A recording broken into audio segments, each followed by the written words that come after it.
Okay, so part two of the student athlete interview segment.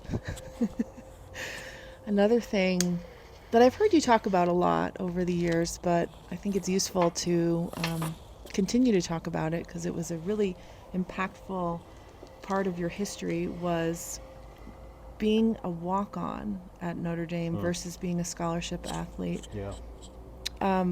What do you remember about that, or what stands out for you about that now? Yeah. I think that it was like the only real exposure I've had to sort of classism. Oh, Like there was a distinct class system there.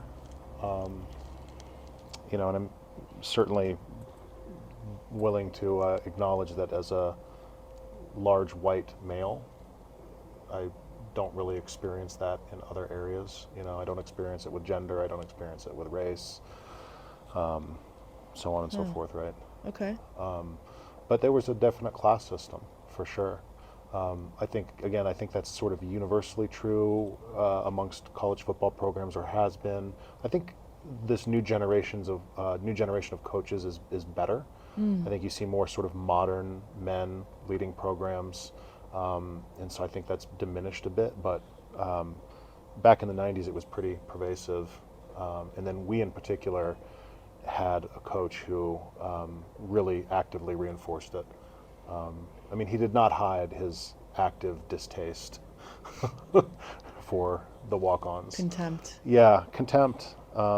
Yeah, it's fascinating in retrospect. I mean, I know psychology very well now, so it's easy to sort of see through it and understand where it was coming from in him. But I mean, they depended on us. Mm. I mean, you can't field practices like you need to do at the Division I level without more than your 85 scholarship players. We Why is had that? You just need the bodies.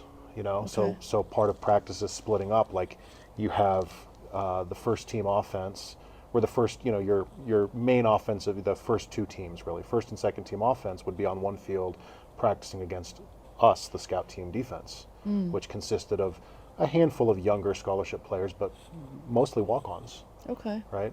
And then you'd have another field where you had the first and second team defense practicing against a scout team offense. Again, freshmen, underperformers, and walk-ons, right? Okay. And you need those. I mean, there was probably 30 to 35 walk-ons, something like that. Evenly Uh, dispersed amongst offense and defense, or how is yeah, that? yeah, Yeah. roughly, yeah. Okay. So, we're an integral part of the actual functioning of the team on a day-to-day basis. But the coach that we played for, again, it's not uncommon. There's just something in people's psyche that automatically it's like, if they didn't recruit you and you weren't, a high level athlete coming out of high school, it's almost like there's this resentment of the need for you, right? Wow. It's like their whole goal is to surround themselves with like the best athletes possible, right? The coaches, we Oh, want to recruit all the best we want to have a got it. team of all of like amazing, and it's like, sometimes I guess they look at an average.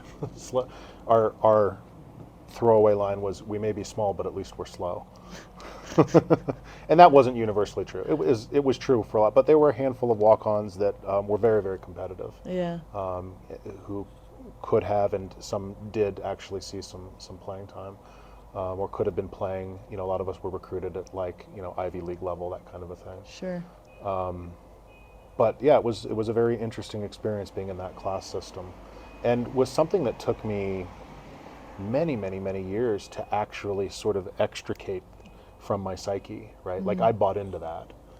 In fairness, I think I was predisposed to buy into that with my own sort of excessively humble psyche growing up. Let's put it that way, Sure. to put it nicely, right? Yeah. I think I was probably predisposed to buy into that, but it was pretty actively reinforced. I remember, I'll tell a funny story. So as part of our tradition, we would go to the basilica, the church on the Notre Dame campus, before every game. So the Mm. game would start. Kickoff would be, I don't know, like 10:30, something like that, 9:30. So we'd be up at the basilica, dressed in our suits, at like 7:30, 8. I don't remember exactly, and pregame mass was the tradition. Okay. So we'd have our pregame mass, and then one of the big traditions at Notre Dame is the player walk from the basilica to the stadium.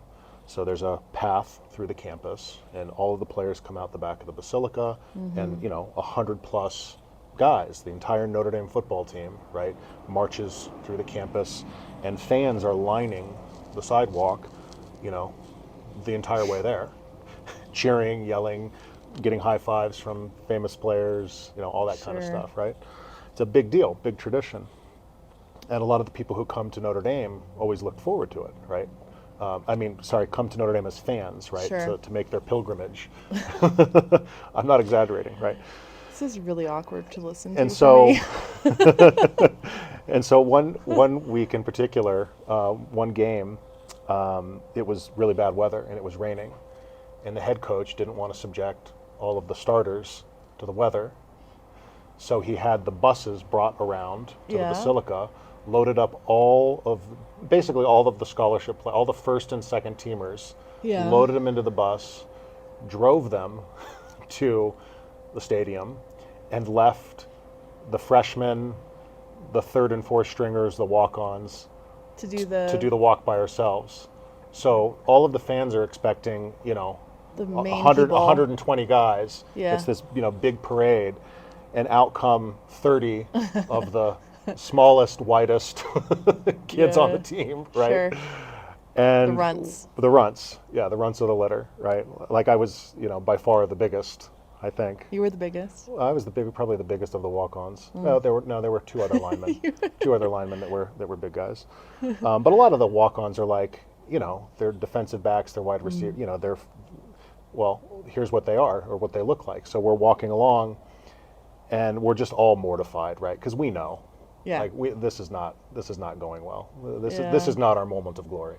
How And shitty. we're walking down, and we hear somebody from fandom comment, "Is this the lacrosse team?" Oh my God. Yeah, and we so- never really lived that down. That was Okay. Well, that was the worst of it. You didn't get stoned. we didn't get stoned in that moment. Awkward. I can share other stories that were probably the equivalents of stonings. Oh my Yeah, goodness. yeah, it was highly awkward for everyone, Okay. us, the fans. Yeah, so that was indicative of like the class system. Sure. Wow. Yeah, that the head coach was just completely oblivious to the reality of the dynamics of that. Yeah. Huh.